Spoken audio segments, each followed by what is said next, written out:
리는 떠오르죠. 하이. 하이 하이. 소해 시지.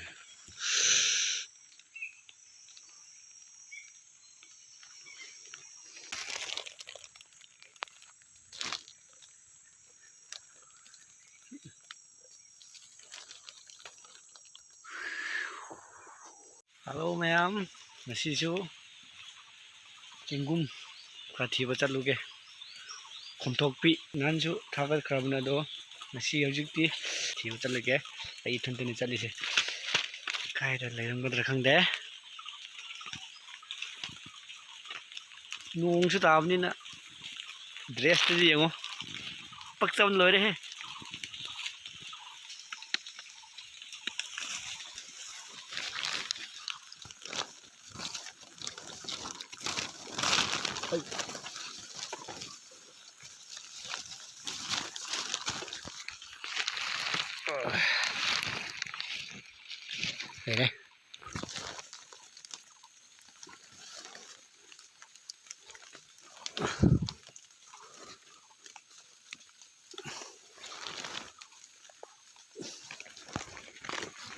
Đây. Cái đây lên ra là.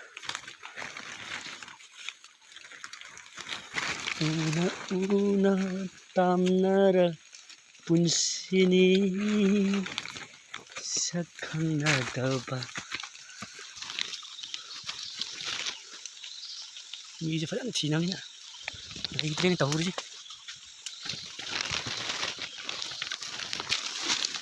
Tụi pi đá đấy hết. Tụi pi gì đấy mà có.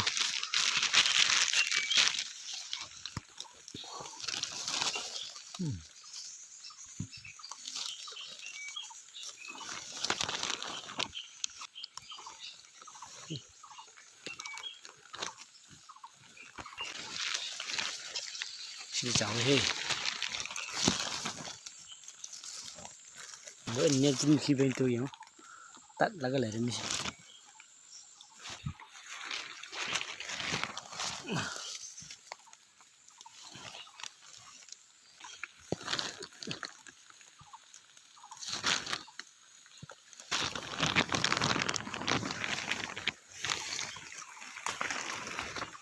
No, this is left hey.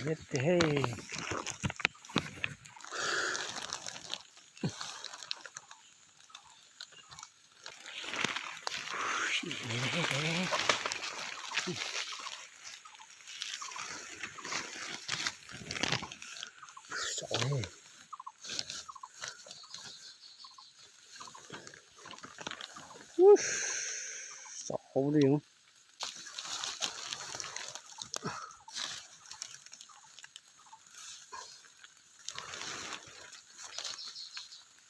Nắp vào gắm lại lắm.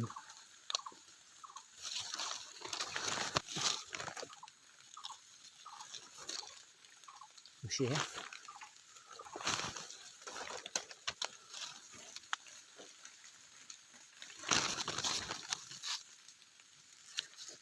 Cái gì nữa xí đi? Cái bút chì đang phao thỉnh lên đi hè. Những này gì? Một tuần nữa mà thắc đấy đấy. Hết có đầu phao tấn gì lên đó. Những gì? Cái gì nữa tàu đi chưa? Hi. Hi hi. Xí đi bira này hè. Ôi, cái thằng đó cái tấn này tấn một tấn lên đó. Ồ, xí hấp dẫn rồi. Cái gì nữa xí đi? xí cái cũng xí sao vậy am xí? Hầu xí đi am nữa.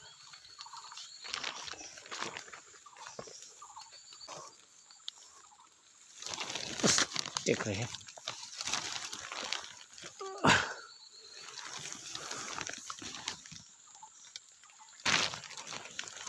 Ngang bạ. Ngang balay. Ngang sao vậy à ba? Chị nào? Chị cũng ngang một cái sao vậy à ba mình này không? Luôn là hầu đi bộ ấy để năng đi.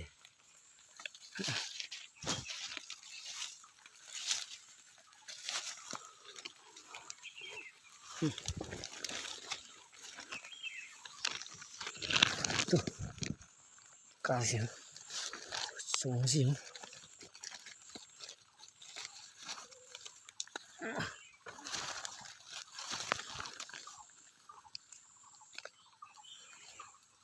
มันจะสลายเลย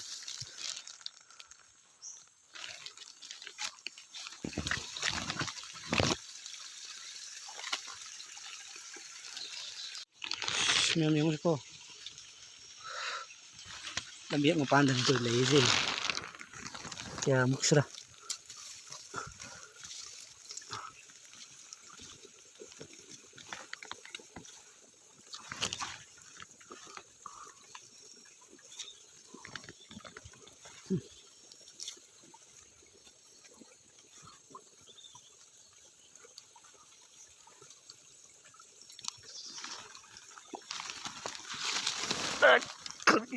tarik na.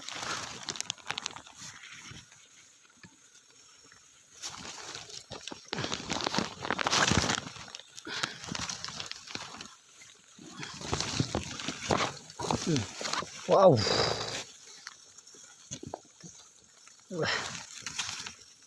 Wow.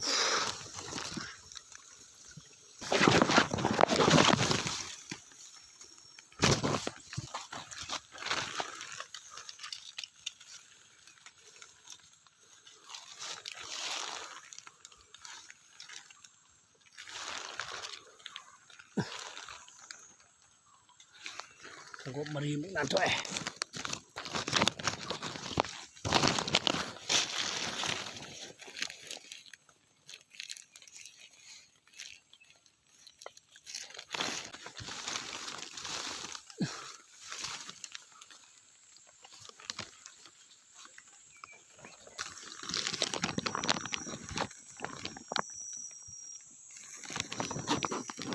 Kinh chân đấy nhé.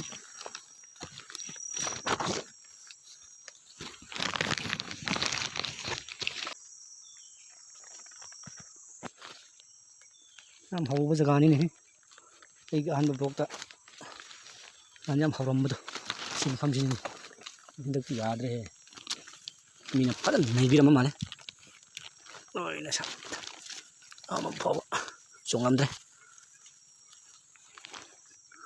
xí đó.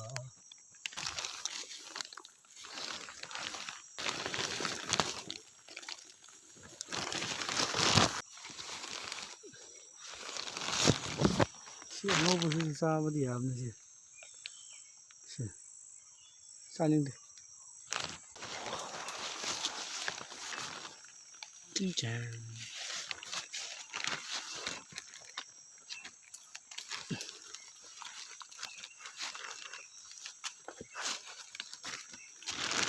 啊，那么来了，少还是的。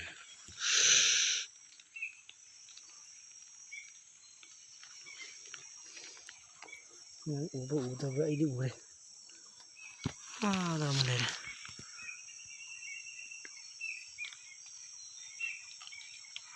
Dah tu.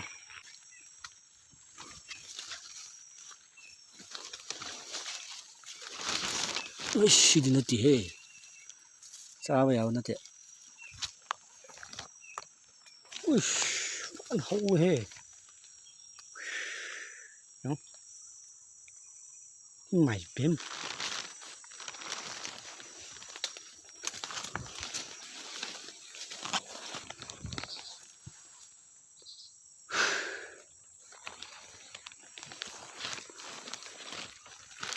xin lấy đây he xin lấy đây he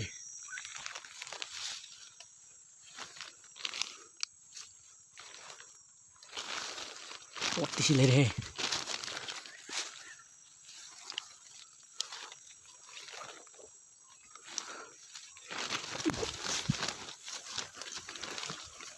nó yang dari không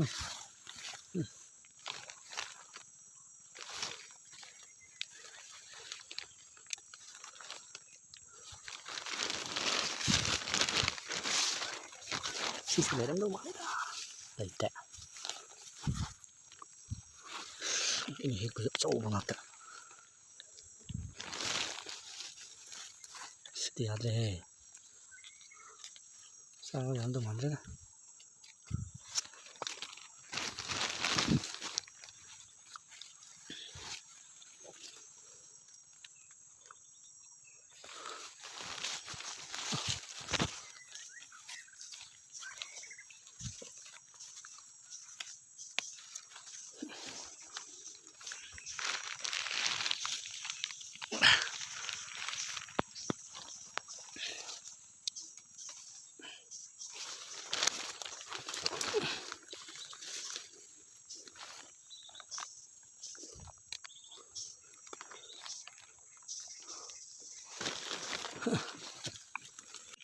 ปั่นแล้วเลย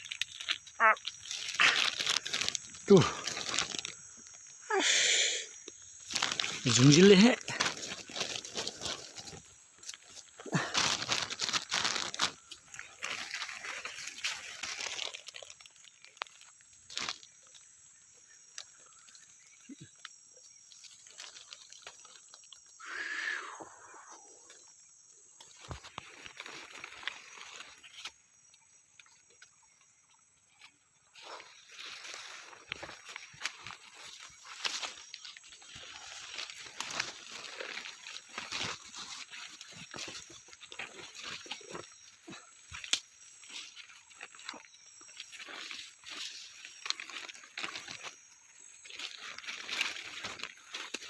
นี่สิ่งที่โตเลยนะทีนรำเนี่ยในรำเนี่ยโอ้เตรียมมั้งสิ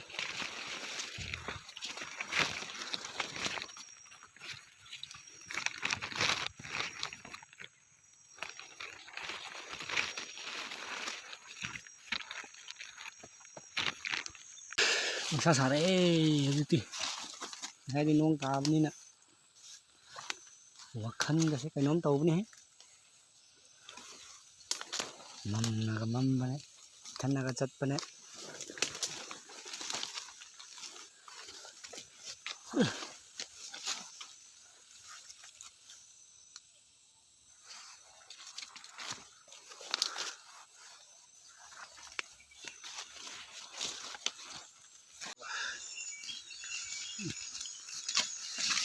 น้ำสิไอ้ที่ซาบะยาแบรนด์เนี่ยซุ่มสังวันนี้อ่างว่าสิได้ซาบะยาแต่ว่าไหลกว่าแม่มตัวสิได้มาคมไม้คมขี้โถไว้ประตูเรียกไปสุดตัวสิเลยนะมาปานเดืองางมันสักมันนำเงินสิไอ้ที่ที่ประกันเด้อพัดนะยิงก็ทีวิวฮอบเต่าไปแต่ซุ่มฮับจิลลูระดิเอาว่ามันอะไรกันก็นกสาสาระนกสาสาระคนนี้นะครับว่าคันจะกันหนุ่มไงนี่เหรอให้น้องตาลักประกันดิท่านตะกันจัดปะเนี่ยหายมัมนะมัมเนี่ยว้าสวาร์คันมันฟาริสิดิแล้วอุ๊ย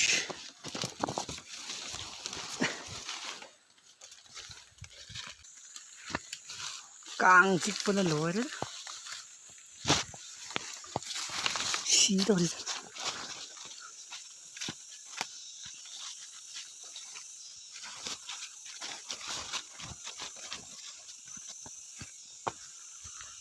ว้าสุดยอดเลย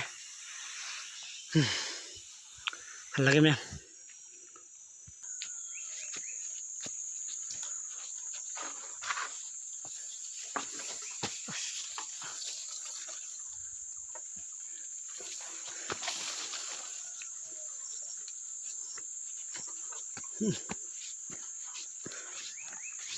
ว้าเลย